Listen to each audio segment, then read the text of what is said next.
नमस्कार, बहुत स्वागत है आपका इंडिया लीगल में। मैं हूँ राजश्री आपके साथ और आज इंडिया लीगल में एक बेहद संजीदा मामले के साथ आपके सामने प्रस्तुत हूँ। और ये मामला है एक तरह से मैं कहूँ तो जुडिशियल रिफॉर्म का भी मामला है और जुडिशियल रिफॉर्म से भी ज़्यादा जुडिशियल इंफ्रास्ट्रक्चर रिफॉर्म का मसला है। सीजीआई रमन्ना का dream project national judicial infrastructure authority of India अब हकीकत बनता दिख रहा है। कानून मंत्री किरण रिजिजू ने राज्यसभा को सूचित किया है कि सीजीआई से कोर्ट के लिए पर्याप्त बुनियादी ढांचे की व्यवस्था के लिए national judicial infrastructure authority of India या एनजेआईएआई की स्थापना का प्रस्ताव मिला है। इसे राज्यों और केंद्र शासित प्रदेशों को विचार के लिए भेजा गया है। National judicial infrastructure authority of India का मकसद न्यायपालिका के इंफ्रास्ट्रक्चर का जीर्णोद्धार करना है। अथॉरिटी की कमान सीजीआई के पास रहेगी। रिजिजू ने कहा कि न्यायपालिका के लिए बुनियादी सुविधाओं के विकास की प्राथमिक जिम्मेदारी राज्य सरकारों की है।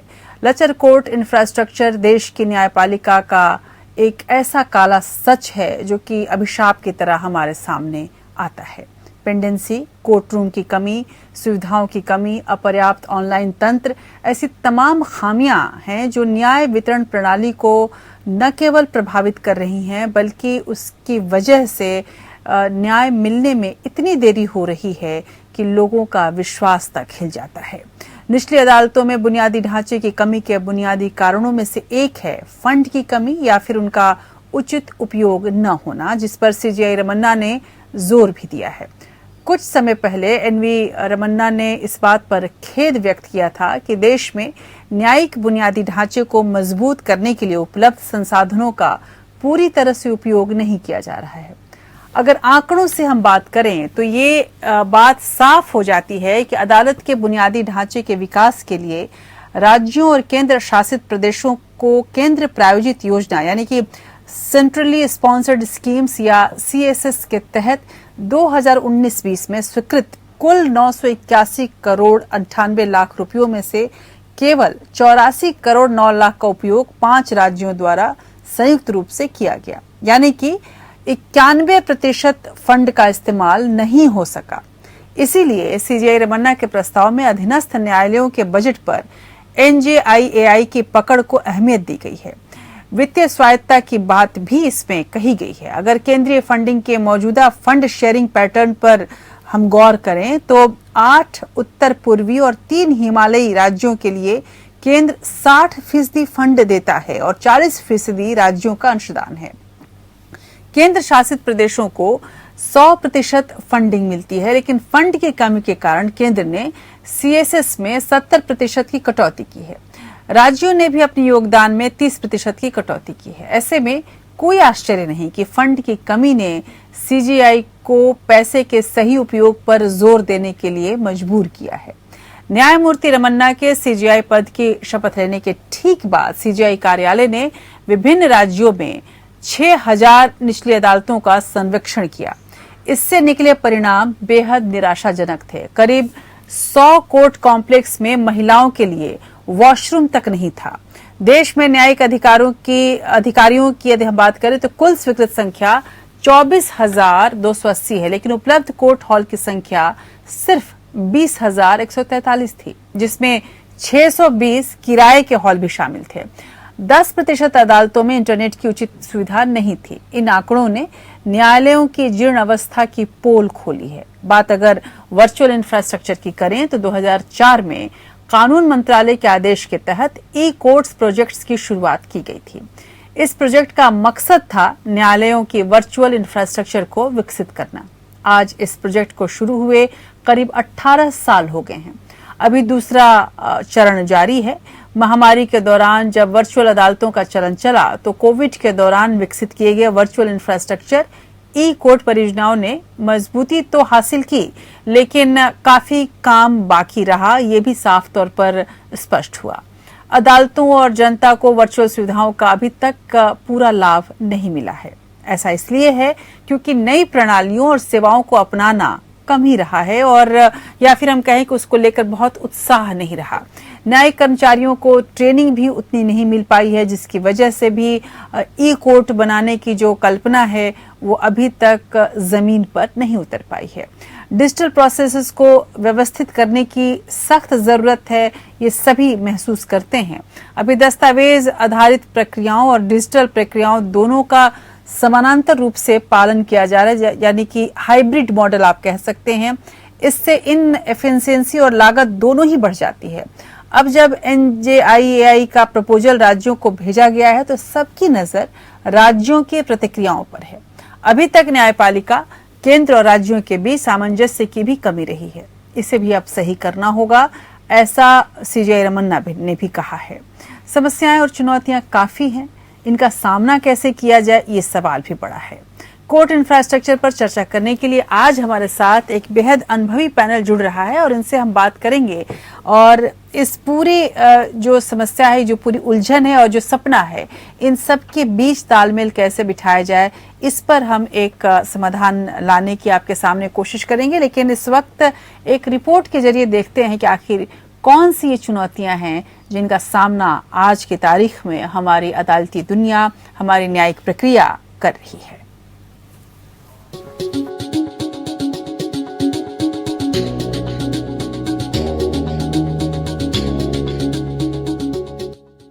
न्याय सुलभ कराने में अदालतों की आधारभूत ढांचे को मजबूत रखना एक अहम जरूरत है। जगह की कमी के चलते कई कोर्ट अभी भी किराए के घरों में चल रहे हैं और इनमें से कुछ तो बुनियादी सुविधाओं के अभाव में टूटी फूटी स्थिति में हैं। कोर्ट कचहरी से जुड़े सभी अधिकारियों को आवासीय सुविधा का अभाव भी उनके कामकाज पर वितरित असर डालता है। वैसे जब से न्यायमूर्ति NV रमन्ना ने प्रधान न्यायाधीश की बागडोर संभाली है, तब से उन्होंने कमजोर न्यायिक आधारभूत ढांचे को मजबूत करने के लिए जंग छेड़ रखी है। इस संबंध में न्यायमूर्ति रमन्ना राष्ट्रीय नागरिक आधारभूत ढांचा निगम स्थापित करने का एक प्रस्ताव लेकर भी आए हैं। If we want a different outcome from the judicial system, we cannot continue to work in these circumstances. An integral aspect in this regard is the financial autonomy of the judiciary. I have therefore sent a proposal for the establishment of the National Judicial Infrastructure Authority to the Honorable Minister of Law and Justice. I am hoping for a positive response soon. I urge on the Honorable Minister of Law and Justice to expedite the process and ensure that the proposal to create National Judicial Infrastructure Authority with statutory backing is taken up in the upcoming winter session of the Parliament. हाल ही में प्रधानमंत्री मोदी की अध्यक्षता में केंद्रीय मंत्रिमंडल ने देश में कोर्ट कचहरी के इंफ्रास्ट्रक्चर से जुड़ी सुविधाओं के विकास के लिए केंद्र प्रायोजित योजना को 1 अप्रैल 2021 से लेकर 31 मार्च 2026 तक और 5 वर्षों के लिए जारी रखने की मंजूरी दी है। इस पर आने वाली कुल 9,000 करोड़ रुपए की लागत में केंद्र सरकार की हिस्सेदारी 5,357 करोड़ रुपए होगी। लेकिन जिला और अधीनस्थ न्यायपालिका के लिए आधारभूत ढांचे के विकास में केंद्र के वित्तीय आवंटन में बढ़ोतरी के बावजूद उम्मीदों पर खरा नहीं उतर पाई है। आज अदालतों की हालत बेहद लचर है।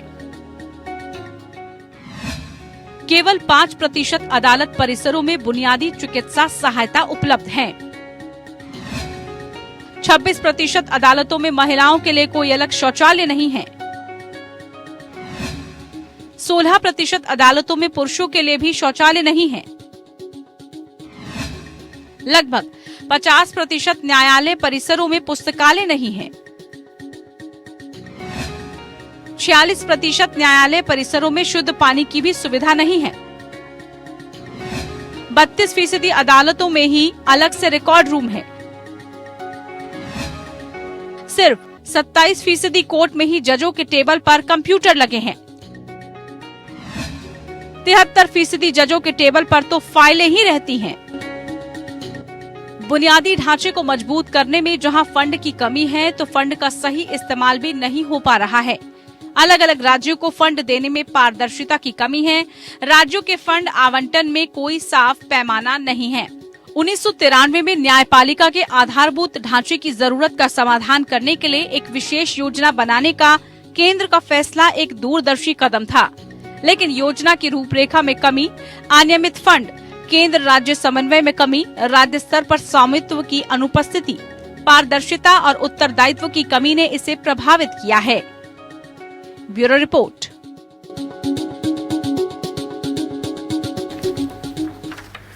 तो ये सच्चाई है, जिस सच्चाई के मद्देनजर आप सीजीआई रमन्ना को काफी एक्टिव देख रहे हैं। इस वक्त हमारे साथ बेहद खास पैनल जुड़ रहा है। हमारे साथ जस्टिस विजेंद्र जैन जुड़े हैं, पूर्व चीफ जस्टिस रह चुके हैं पंजाब हरियाणा हाई कोर्ट के, और पूर्व acting chief justice Delhi high court के रह चुके हैं। और हमारे साथ जस्टिस निर्मलजीत कौर जुड़ रही हैं, पूर्व जज पंजाब हरियाणा हाई कोर्ट। हमारे साथ रेशमा शेखर जुड़ी हुई है, सीनियर रेजिडेंट फेलो हैं विधि की, और विधि ने एक पूरी रिपोर्ट भी बनाई है इस पूरे मसले पर, इसके बाद ये सारी एक्टिविटीज आप देख रहे हैं। और साथ ही हमारे साथ जुड़ रहे हैं प्रदीप राय जी, उपाध्यक्ष सुप्रीम कोर्ट बार एसोसिएशन के, सीनियर एडवोकेट प्रदीप राय भी हमारे साथ होंगे, और ई कमेटी के भी वो अध्यक्ष हैं, तो इस पर और अधिक जानकारी हमें मिल पाएगी। सबसे पहले जस्टिस विजेंद्र जैन, आपके पास आना चाहूंगी। जब चीफ जस्टिस ऑफ इंडिया ने कहा, सीजीआई रमन्ना ने जब कहा कि NJIAI बजट और इंफ्रास्ट्रक्चर डेवलपमेंट पर नियंत्रण रेखा रखेगा, NJIAI की कमान न्यायपालिका के पास होगी, अब ऐसे में क्या आप ये संभावना देखते हैं कि एक तो समस्या कहां से शुरू हुई है और कितनी जरूरत है? सबसे पहले तो ये सवाल होगा, और उसके बाद जो इसको अपनाने में क्या दिक्कतें होंगी, ये भी मैं आपसे जरूर जानना चाहूंगी।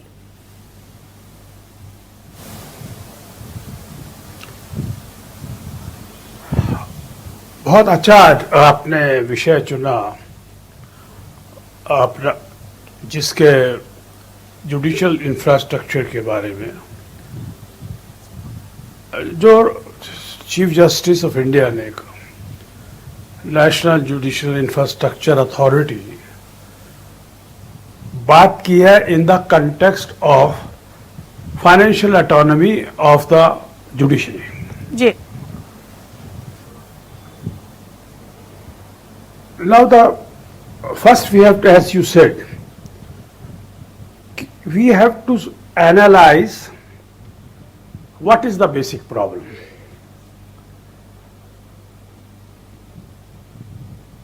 Now digitalization, e-courts, ये तो ठीक है, क्योंकि we have to progress, we have to keep pace with the modern science, technology, information technology. पर जैसा आपने अभी हम सुन रहे थे जो आंकड़े बताए, उसमें कहा कि जो बजट का एलोकेशन था जी, उसका 91% वो स्पेंड कर पाए। ना उसका कॉज क्या है? आप देखिए, उत्तर प्रदेश है, इवन मध्य प्रदेश है, बिहार है, ये जिनके बारे में मेरे को व्यक्तिगत जानकारी है जी, वहां पर कई जगह पर टिन शेड के अंदर कोर्ट लगती है, कई जगह पर कुछ कोर्ट्स, मैं आपको एग्जांपल देता हूं, जैसे MACT की कोर्ट है, मोटर एक्सीडेंट क्लेम ट्राइब्यूनल जी, उसका डिस्ट्रिक्ट जज हेड होता है। यूपी के जितने डिस्ट्रिक्ट्स हैं, हार्डली उसके अंदर से 10% डिस्ट्रिक्ट के अंदर एक प्रॉपर कोर्ट रूम उसका MACT के जज साहब का है, जो he is A rank of the district जज जी। कहीं किसी रेजिडेंशियल बिल्डिंग में एक कमरा ले लिया, कहीं पर किसी शॉपिंग कॉम्प्लेक्स के अंदर एक कमरा ले लिया जी, वहां पर वो डिस्ट्रिक्ट जज बैठते हैं। जी, हम ई कमिटीज, ई कोर्ट्स, डिजिटलाइजेशन, वहां पर जहां पर वो सुविधा उसको अपने एक पेशकार की, एक स्टेनोग्राफर की वो नहीं है, वहां पर क्या डिजिटाइजेशन होगा आपका? जी, बिल्कुल। जी इसलिए बहुत जरूरी है, जी रियलाइज करना चाहिए हाँ एट द हाईएस्ट लेवल और चीफ जस्टिस को, हाई कोर्ट को और इवन सुप्रीम कोर्ट को जी बिल्कुल कि जब तक हम आधारभूत ढांचा रोजाना नए नए एक्ट पार्लियामेंट बनाती है, सही बात है। जजों की संख्या, उससे जो मुकदमे आते हैं नए एक्ट्स के अंदर, उसके अंदर जो लोग आकर के चैलेंज करते हैं, उसके हिसाब से जजों की संख्या नहीं बढ़ाई जाती। कई बार ये इश्यूज प्रश्न समक्ष पूरा former chief justice of India भी लाए। Even when I was the chief justice, हमने चीफ जस्टिस कॉन्फ्रेंस में प्राइम मिनिस्टर थे, उनके बीच में कहा कि आप corresponding increase in the strength of जजेस नहीं करेंगे और सिर्फ कॉरस्पॉन्डिंग इंक्रीज मान लीजिए कि आपने भर्ती ज्यादा कर दी जी बिल्कुल पर अगर आपके पास कोर्ट नहीं है, कोर्ट रूम नहीं है जी आपके पास स्टाफ नहीं है देने के लिए, जी तो सारी प्रॉब्लम खत्म होती है। एक चीज और समझनी चाहिए हाँ। जो बहुत इंपॉर्टेंट है, जो डिस्ट्रिक्ट जुडिशरी है वो overall control of supervision of the high court है, but for their infrastructure it is the state government which is responsible. जी। अगर वहां पर राज्य सरकार जी संवेदनशील नहीं है, जी वो ये नहीं, उनका प्रायोरिटी जुडिशरी का इंफ्रास्ट्रक्चर बिल्कुल। इंप्रूव करने के लिए नहीं है, बिल्कुल बिल्कुल तो आप कोई अथॉरिटी बना लीजिए, जी आप कुछ भी, आपकी इंटेंशन अच्छी हो, बिल्कुल आप कैसे उन हमारे जो जुडिशियल ऑफिसर्स हैं उनसे काम करा सकते हैं। बिल्कुल, और वो आंकड़ों में भी दिख रहा है कि मैं आपको जी, अपना एक जी जी जी जी व्यक्तिगत जी जी मैं आपको एक व्यक्तिगत बताता हूं, क्योंकि जब मैं Punjab Haryana high court as chief justice गया तो मैं एक कोर्ट, उस समय वो डिस्ट्रिक्ट नहीं था, पठानकोट, वहां पर मैं इंस्पेक्शन के लिए गया।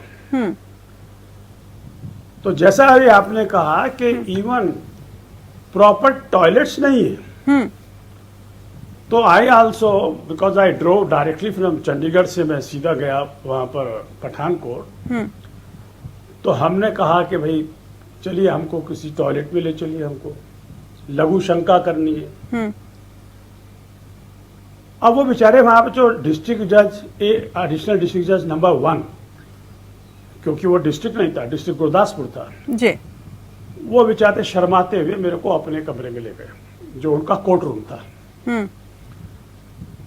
कोर्ट रूम कहने लगे, सर माय लॉर्ड यहाँ पर आप इस्तेमाल कर लीजिए, फ्रेश टॉवल मैंने रखवाया है। मेरी आंखों में आंसू आ गए कि एक डिस्ट्रिक्ट जज लेवल ऑफिसर इतना गंदा टॉयलेट, पता नहीं किस जमाने का बना होगा, और उसके साथ में जो दरवाजा लकड़ी का था, उन्होंने फट्टे लगा करके अपने चाय के कप वगैरह रखे हुए वहां पर। ये दुर्दशा मैंने अपनी आंखों से वहां देखी। बिल्कुल जी। तो उसी दिन मैंने संकल्प किया हाँ कि मेरा चीफ जस्टिस होने का कोई फायदा नहीं है अगर मैं इंफ्रास्ट्रक्चर इन सबऑर्डिनेट ऑफिसर्स का, हायर जुडिशियल ऑफिसर्स का कर सकूं। सही बात जी। ये बड़ी बड़ी बातें अखबारों में आ जाती हैं, छप जाते हैं, हाँ। बड़े बड़ी स्कीम बन जाती हैं, यहाँ बिल्कुल, पर और यहाँ लोगों को भूलना नहीं चाहिए जी, और शायद इसी कि वजह से जी जी जी 95% of cases, 95% of litigation in जी दिस कंट्री लोअर जुडिशरी में is with the subordinate court and the बिल्कुल। डिस्ट्रिक्ट कोर्ट, जी बिल्कुल। लोअर जुडिशरी में। जी रेशमा, बाकी सुप्रीम कोर्ट के और हाई कोर्ट के जजेस को तो कोई प्रॉब्लम नहीं है। जी उस लिहाज से देखा जाए तो अब एक नई शुरुआत तो हो रही है। हमारे को बाइफरकेट करना चाहिए।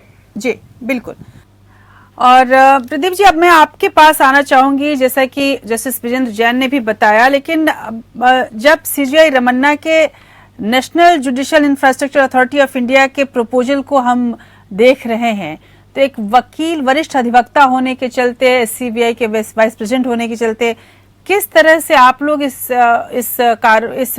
पहल को देखते हैं, और क्या लगता है आपको कि जो NJII है वो कितना जरूरी है?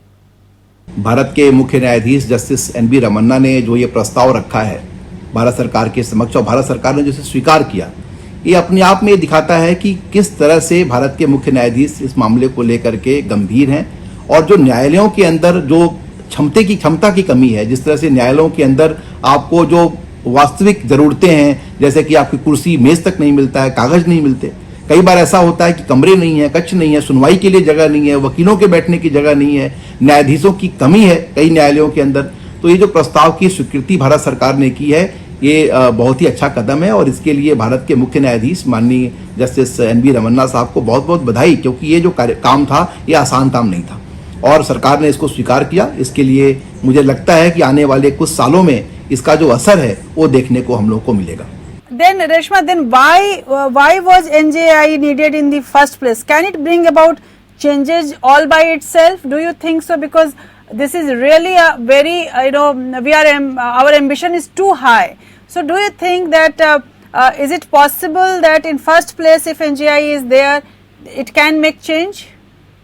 Ma'am, to answer your question, I think the need was because there was no dedicated body looking at infrastructure, and the state of infrastructure, as you shown in the video, which we have also found out from our study, which we conducted in 2019, the state is really bad, especially at the district and subordinate level, where, as you mentioned, we have the highest amount of pendency, and which is also the first point of interface for most litigants in this country.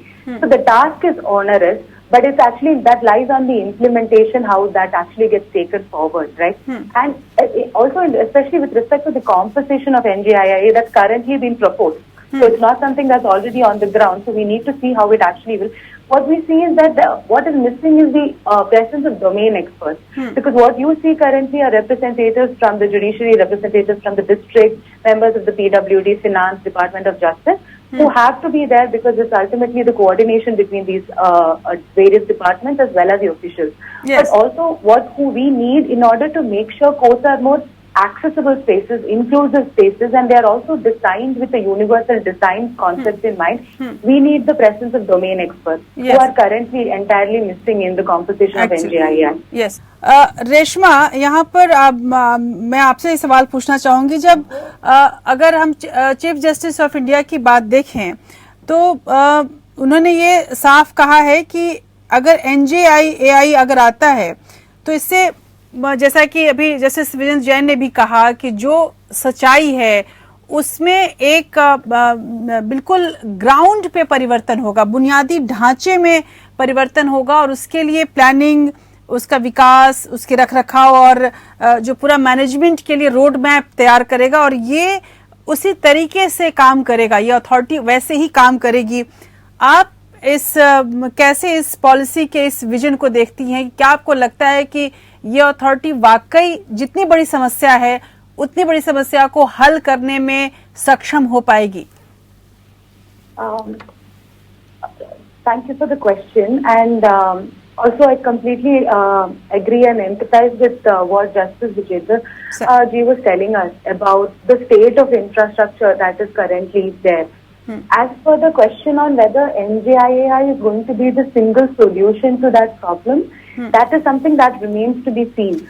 But just on the policy of the NJII itself, while it's commendable that we have our current Chief Justice of India is taking up the cause of poor court infrastructure and wants to actually make that situation better, there are several gaps that are currently there in the policy which also needs to be spoken about. For one, the task that is at the hand of this committee is not easy at all.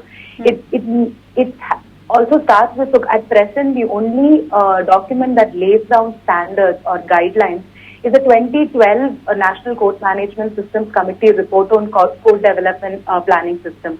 And as per the proposal that Justice Ramana has envisioned, he's talking about a national court development plan. So the most important thing we need to acknowledge is the heterogeneity of courts in India. No two district courts, even two district courts within a same state, are the same. They are very different in terms of the case volume, in terms of the number of litigants they see daily, number of advocates practicing there, vacancy of staff, vacancy of judges, etc. Therefore, and even when we talk from state to state, there is a lot of cultural context. There's a lot of context with respect to landscaping, what materials you use for construction, etc.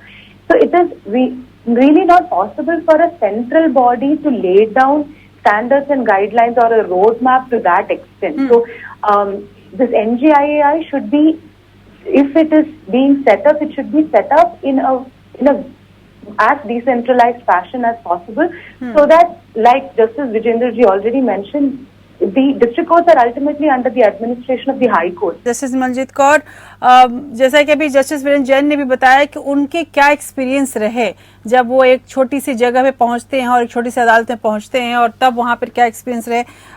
Of course there is a lack of physical infrastructure in judiciary, specially if we talk about ladies. I think our judiciary is not at all ready for ladies till now. Whatever we can say, और हम कुछ भी बोलें, कितनी भी बातें करें, मुझे नहीं लगता कि अभी तक ऐसी कोई स्थिति बनी है कि महिलाओं के लिए हमारे कोर्ट्स रेडी हो चुके हैं. खासकर इंफ्रास्ट्रक्चर की मैं बात करूं तो data says that court rooms, residential units for judicial officers, washrooms, libraries are in shortage. ये हमने भी दिखाया. But what has been your personal experience as a female also? I would like to know. Personally, of course, I've always been in the High Court. Sir. High Courts are reasonably good. But you're right. In the district courts, I have been posted in Punjab, Haryana High Court. I was also in Rajasthan High Court. In comparison, Punjab and Haryana has come a long way, and the infrastructure is decent with respect to the building. You can say, with respect to the courtrooms. But where computerization and all is concerned, which is the need of the hour, I think much has still to be done. That, in fact, even in the High Court, much maybe need to be done, especially seeing that now everything is, I mean, we were almost virtual for the last 2 years. In district courts, we have come a long way, because I remember once upon a time, there was one of my nieces who was a judicial officer in Patiala, when that was her first appointment, and can you imagine, she said that when the break comes at 1 o'clock, lunch break, I hold myself till 1 o'clock, till the lunch break, and then she says there was no separate washrooms. The washrooms that were there also, which were common, were in such poor condition that I used to walk across the road, go to the cinema hall, use that washroom and come back. That was the state. So we have come a long way in that. We are good where that is. But in Rajasthan and all, and other states, I think we are far behind. It is, sad situation, because a judicial officer, you cannot even imagine the plight, because they are working from morning 9 o'clock till 5 o'clock without break. They are listening to litigants. They are hearing all kinds of lawyers, and that is a mental exercise of their mind going on non-stop, using of their mind. And if your atmosphere is not, your working atmosphere of the courtroom is not comfortable, I think you can't give in your best. Even even sometimes they don't even have air conditions in hot summer weather in a place like Rajasthan. Can you imagine? And if there is an air condition or maybe a cooler, they will not be working, not in working condition. And if they're in working condition, then there's no electricity at times. I mean, all that put together, I think we do need to do a lot for the infrastructure. बिल्कुल. और अगर हम एक वकील होने के नाते अगर कहते हैं कि न्याय व्यवस्था के 2 ही मुख्य स्तंभ हैं, बार और बेंच, लिटिगेंट्स तो इन्हीं के रास्ते से जुड़ते हैं. आपको क्या लगता है कि ये जब आप लोग बहस करने जाते हैं अलग अलग कोर्ट्स में, जो वकीलों के नजरिए से अगर मैं देखना चाहूँ तो बदहाल कोर्ट इंफ्रास्ट्रक्चर से कितनी प्रभावित हो रही है हमारी न्याय व्यवस्था?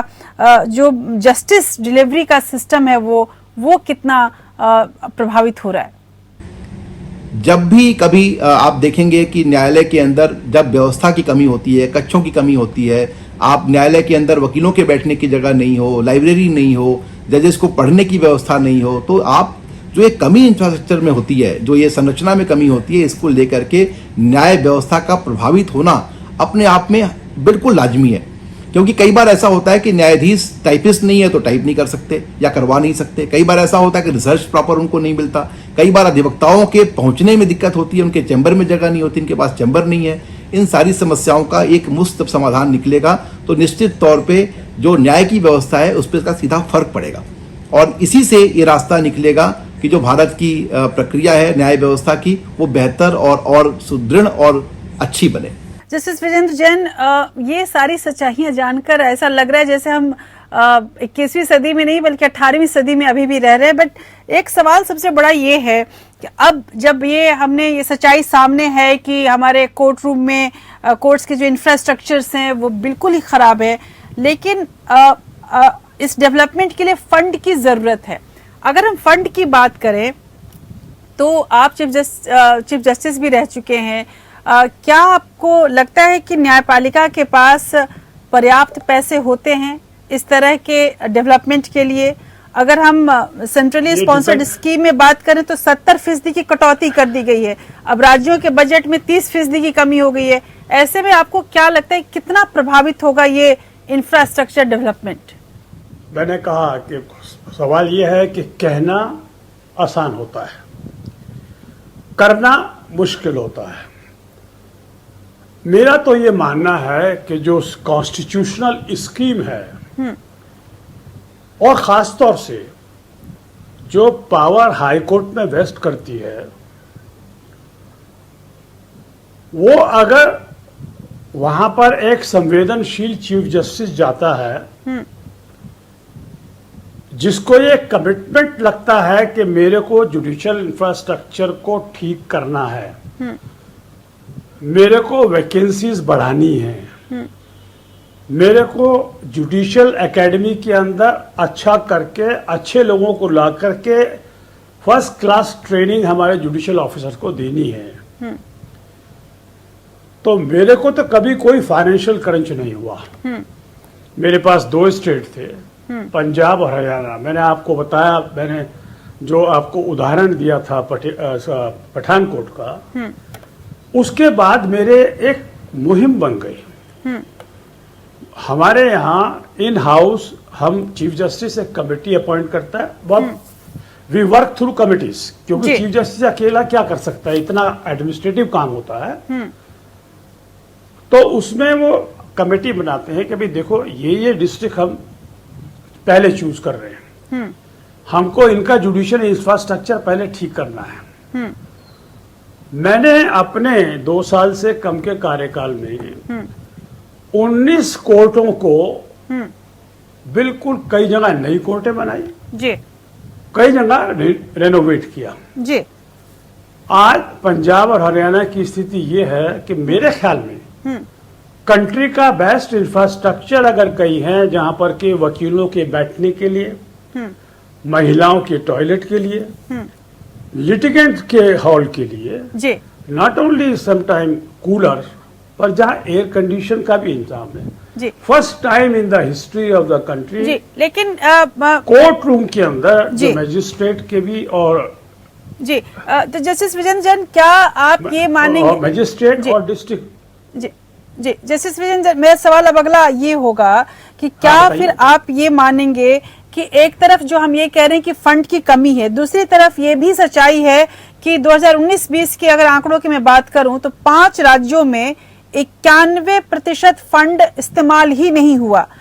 क्या आप ये मानेंगे कि कहीं न कहीं ये न्यायपालिका और खासकर पद पे बैठे हुए लोगों की इच्छा शक्ति की कमी है जिसकी वजह से स्थिति है ये?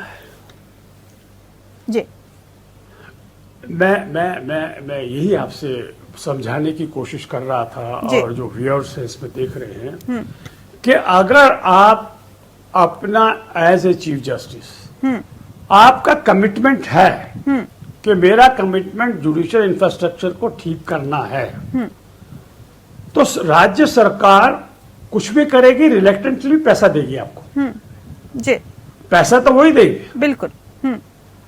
पर अगर उनको आपकी इच्छा शक्ति है कि नहीं मेरी जुडिशरी के लिए आप दो, आप अपना फ्री बांटना है वो बांट लो, जी बिल्कुल। आपने जो करना है वो करो, जी बट मेरी जुडिशरी के पैसा नहीं। मैं जब गया 2006 में, मैं इसलिए why I am giving my example, मैं जब गया पंजाब के सरकार ने सारे साल में सिर्फ 3 करोड़ दिए थे जुडिशियल इंफ्रास्ट्रक्चर को डेवलपमेंट के। जी मेरे को जब मैं पहुंचा तो जजेस कमेटी ने कहा साहब हमारा तो प्रोजेक्ट रुक जाएंगे, क्योंकि अगर हमको 13 करोड़ रुपए नहीं अगर मिलेंगे मार्च तक तो सही बात। हमारे सारे प्रोजेक्ट रुक जाएंगे जो 2-4 चल रहे थे, ज्यादा चल भी नहीं रहे थे। जी जी जी तो मेरे को मुख्यमंत्री साहब जो किया उनका आया कि साहब हम आपको कर्टसी कॉल करना चाहते हैं। तो बहुत सारे चीफ जस्टिस का ओपिनियन होता है नहीं साहब मुख्यमंत्री से तो नहीं, हम नहीं मिलेंगे, लो अखबार वाले कह देंगे, कुछ कह देंगे। जी तो मैंने रजिस्ट्रार को कहा कि ठीक है उनको बुलाइए, हाँ क्योंकि मेरे को पैसे लेने थे डिस्ट्रिक्ट कोर्ट के लिए। उन्होंने आके कहा कि साहब हमारा मैंने पहला क्वेश्चन उनसे पूछा जब प्लेजेंट्री चेंज हो गई, हमने कहा साहब आपकी इकोनॉमिक कंडीशन स्टेट की क्या है? उन्होंने कहा साहब बहुत अच्छी है हमारी कंडीशन। तो हमने कहा साहब आपकी कंडीशन, आपने जो 3 करोड़ रुपए दिए हैं पिछले फाइनेंशियल ईयर के अंदर, उससे तो अच्छी लगती नहीं है। तो उन्होंने कहा कि साहब जो कि है नहीं मेरे को तो किसी मेरे को कहा ही नहीं, मेरे नॉलेज में नहीं है वाली बात।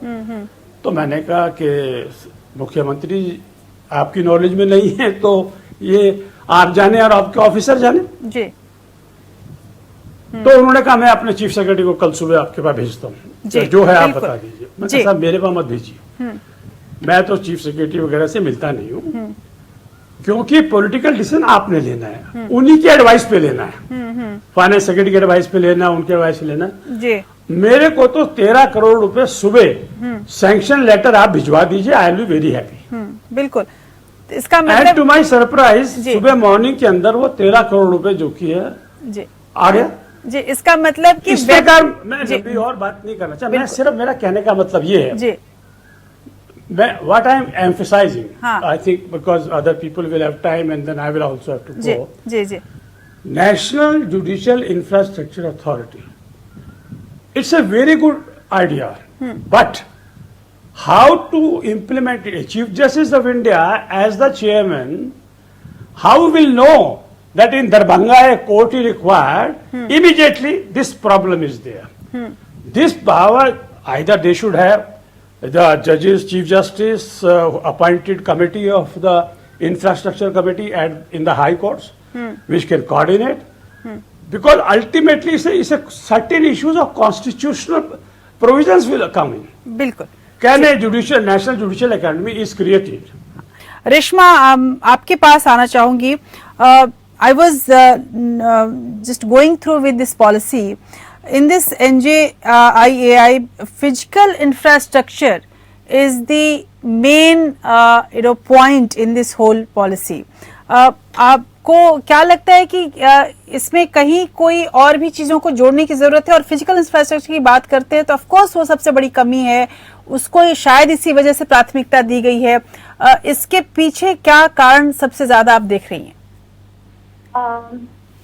मुझे लगता है कि द रीजन इज दैट अभी इतने साल हुई है एंड फिर भी the state of physical infrastructure is really poor. And if you think about it, ये like what ma'am was telling earlier, it is the workplace for judges and court staff who spend a good amount of 8 to 9 hours every day in that space. So how do you feel like going to work in a place where amenities nahi hai, utilities bhi nahi hai, and you still have to spend 8 to 9 hours? But I believe this is one of the reasons why physical infrastructure is given that boost and the importance in NJIAI. But given the fact that we are also digitizing the judiciary, and it is important to integrate technology with the judiciary because it makes processes more efficient, or ये जो physical infra में जो कमी है, that can also be like overcome using digital infrastructure. There needs to be focus on the digital infrastructure aspects as well as how to ensure inclusion of technology while also addressing the issue of digital divide, because it can't be that we can simply import technology into all aspects of the judiciary. We need to also acknowledge there's a huge digital divide in this country. So if you're talking about infrastructure, But Reshma, but how well has been the physical and virtual infrastructure been integrated at the ground level? You must have some kind of report or some kind of survey. So at the ground level, when you look at it, so in that sense, in the last 2 years, because of the pandemic and because judiciary had to become virtual, the e-committee has put in a lot of effort to start initiating it. Like for instance, now we know that e-filing initiatives have been undertaken across the country. There are e-seva kendras. There are also, we see that 3 high courts have already started live streaming. The e-committee has come out with also model live streaming rules and model video conferencing rules.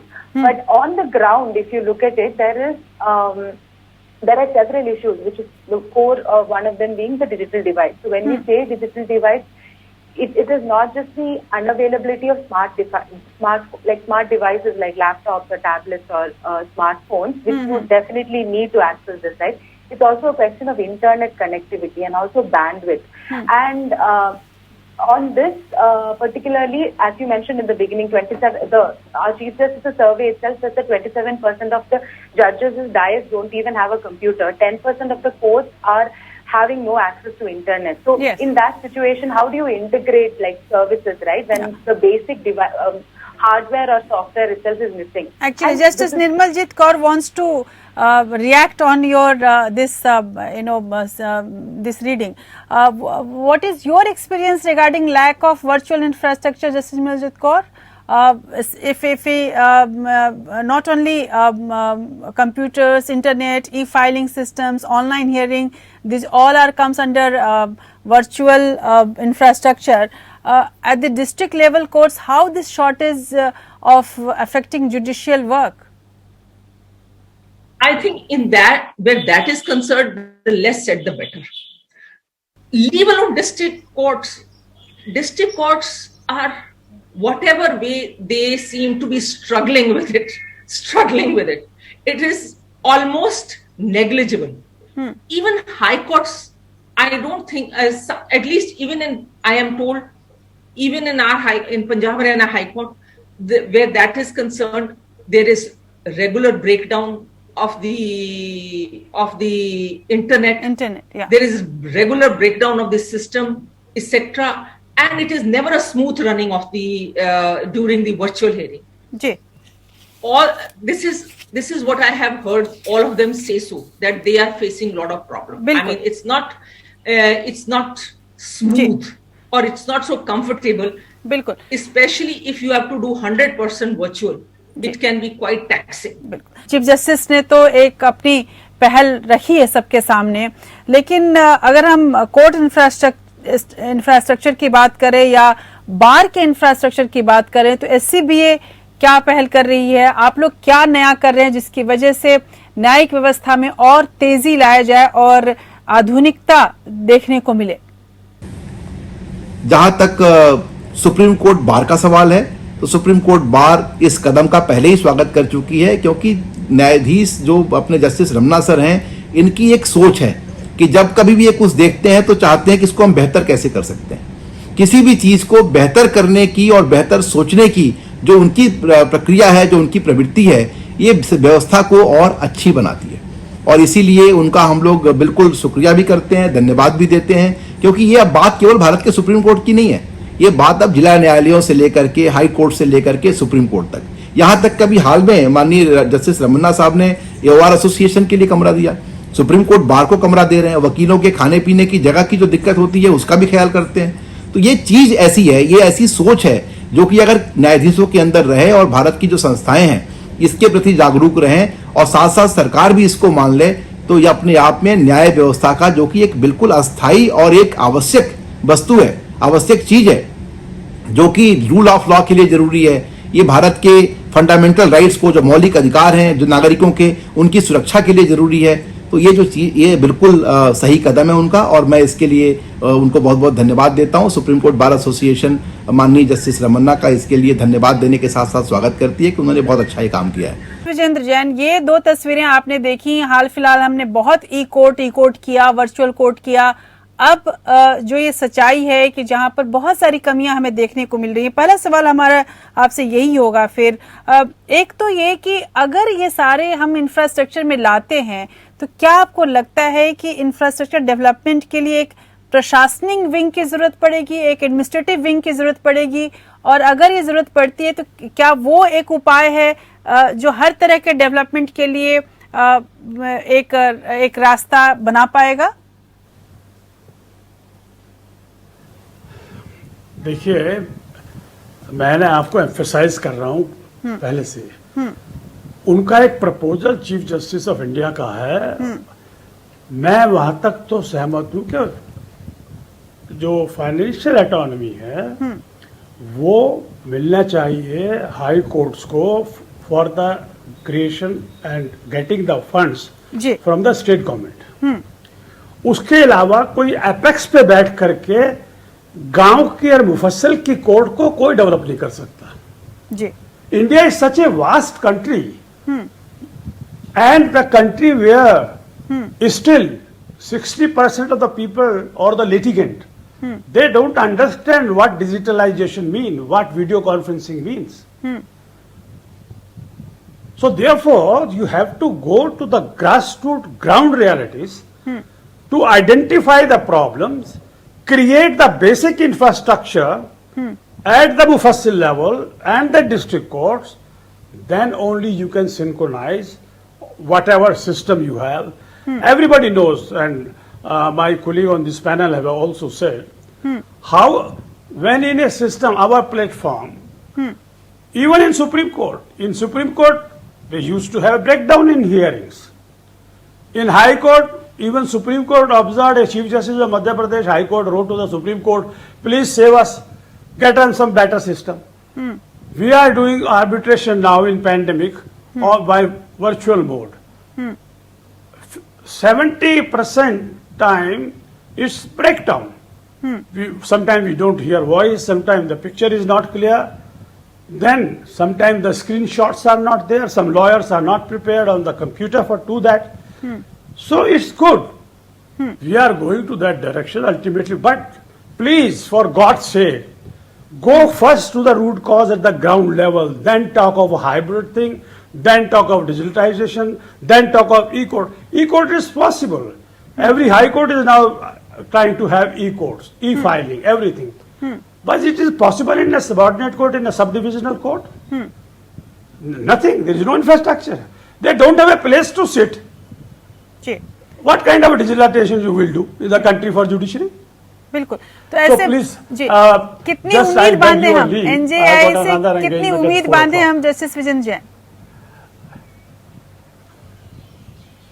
नहीं, मुझे नहीं मालूम, क्योंकि एनजीआई क्या होगा, कैसे होगा, वो इन कॉन्फ्लिक्ट होगा विद कॉन्स्टिट्यूशनल प्रोविजंस।